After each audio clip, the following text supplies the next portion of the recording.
Good morning, my name is Nicole, and I'm going to be talking today about learning to take care of my man.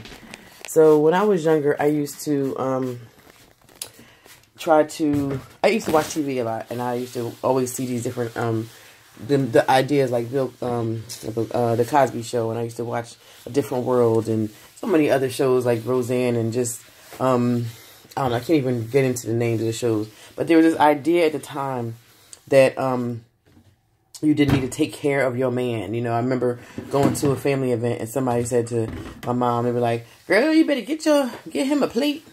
And I don't know if she got the plate or she didn't. I don't even remember. I just remember this kind of look in his pause like, he can get his own plate. And I don't know, like I said, I don't remember if she got the plate or she didn't get the plate. But I just remember there was this thing like, you know, he can get his own plate.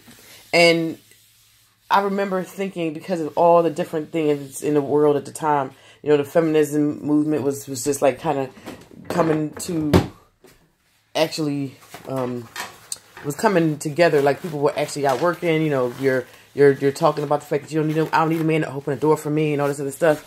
And so that was a good thought. The only problem was that some of us also needed to learn that you do have to take care of your person, your person.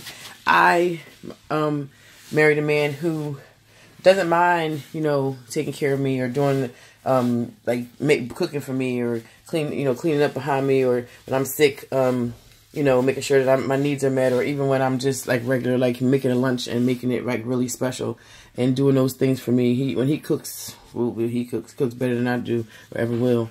You know, so I married a man that has those traits, that doesn't mind taking care of a woman. However, on my end, there's still a part of me that's kind of like, yeah, I don't need to take care of no man. And doesn't mean I don't do anything, but it just means that I never, like I had a friend who said to me one day, oh, you know how your parents told you that, you know, you're supposed to do this for a man? I was like, no, I never really heard that.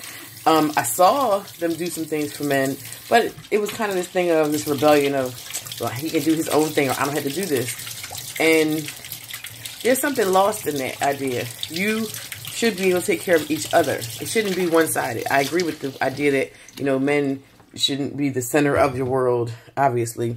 But at the same time, they should be a part of it.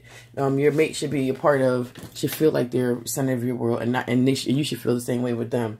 And I feel like that with my husband. The problem is that I just didn't learn that part where it was like, okay, take care of him. And that's not really fair. So yesterday something happened where I don't even remember what happened, but I was sitting there and I just heard, something was saying to me, you know, you need to take care of him. You need to learn how to take care of him and be there for him the way that he's there for you. And just be there more. And so right now I'm going to start learning to take care of my man. Like right this minute, I'm making breakfast, and I'm going to try to put a little bit of love into it. We'll see.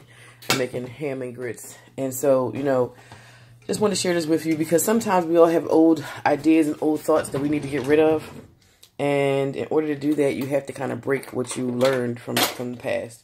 Well, not kind of. In order to do it, you have to break those generational curses. And I'll explain what generational curses are later. But they're basically ideas that you had from your past, but I'll get more in depth in it in another lesson.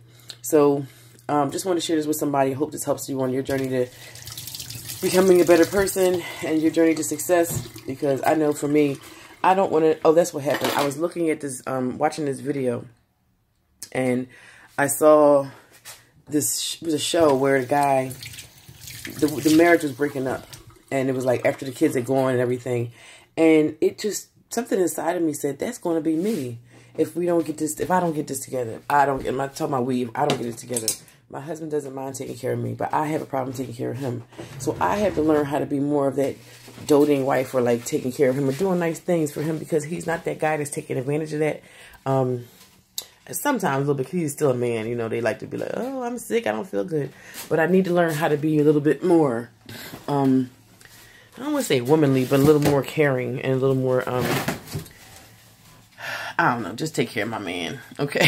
So hopefully this helps somebody in their journey to realize that there's a balance between the two. If you have a person who's not taking care of you, then yes, okay, that's a whole nother story. Who just expects you to treat them like a king, and you treat them like, you know, they treat you like you're a pauper, then no, that's not the healthiest place to be.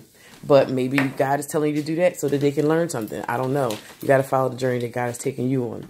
But for me, I know that I don't have that problem, and I have to learn how to be a better wife to my husband because he deserves it, and he works hard to take care of his family.